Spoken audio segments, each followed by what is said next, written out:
Bapak, Ibu, Saudara-saudari yang terkasih, hari ini Kamis Pekan Biasa yang ke-27.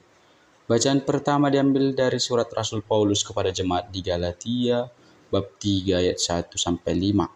Dan bacaan Injil dari Injil Suci menurut Lukas, bab 11 ayat 5-13. Saudara-saudari yang terkasih, dari dua bacaan hari ini, kita diajak bermenung tentang pentingnya iman dalam meminta kepada Tuhan dan pengakuan akan kekuatan Roh Kudus dalam hidup kita.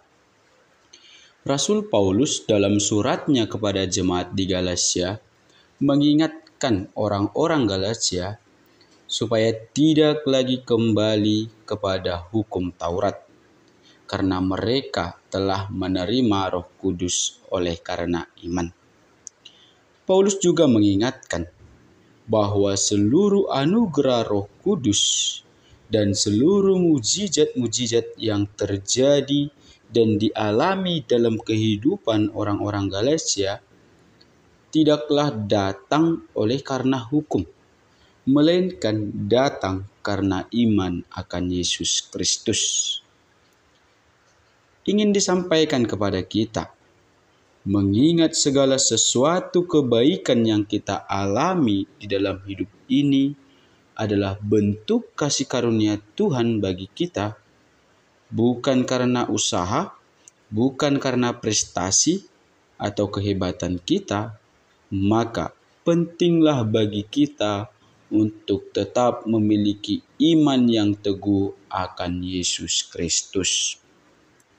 Bapak, Ibu, Saudara-saudari yang terkasih, di dalam bacaan Injil dikisahkan tentang Yesus menggunakan perumpamaan untuk memperlihatkan kebesaran kasih Allah bagi kita.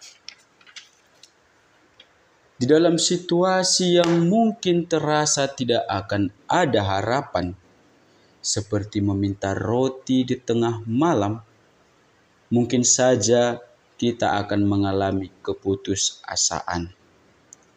Namun, melalui Injil hari ini, Tuhan tidak henti-hentinya mengingatkan kita supaya kita tidak pernah berhenti dan supaya kita tidak pernah malu untuk meminta dan berdoa. Gambaran sikap seorang sahabat dalam bacaan Injil hari ini yang tidak malu-malu berdoa dan meminta menjadi gambaran dan teladan bagi kita untuk terus-menerus bersikeras berdoa dan meminta. Kita haruslah percaya bahwa Tuhan akan memberikan yang terbaik bagi kita.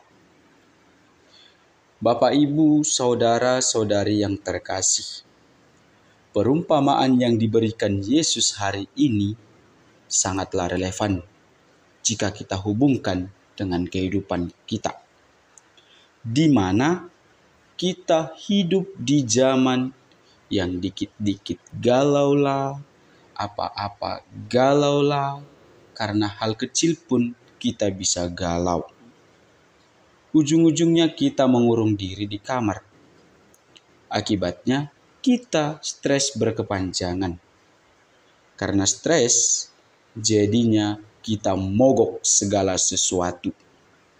Mogok makan, mogok belajar, mogok bekerja, dan yang lebih parahnya lagi, mogok berdoa dan mogok ke gereja. Akhirnya kita pasti mengatakan, tidak ada lagi pengharapan. Bapak, Ibu, Saudara-saudari yang terkasih, ketika kita mengalami hal yang membuat kita merasa tidak ada lagi harapan, disitulah kita justru seharusnya semakin bersikeras, semakin kuat untuk meminta dan meminta, dan meminta, kepada Tuhan melalui berdoa. percayalah, Tuhan akan memberikan yang terbaik bagi kita. Kemuliaan kepada Bapa dan Putra dan Roh Kudus, seperti pada permulaan, sekarang, selalu, dan sepanjang segala abad. Amin.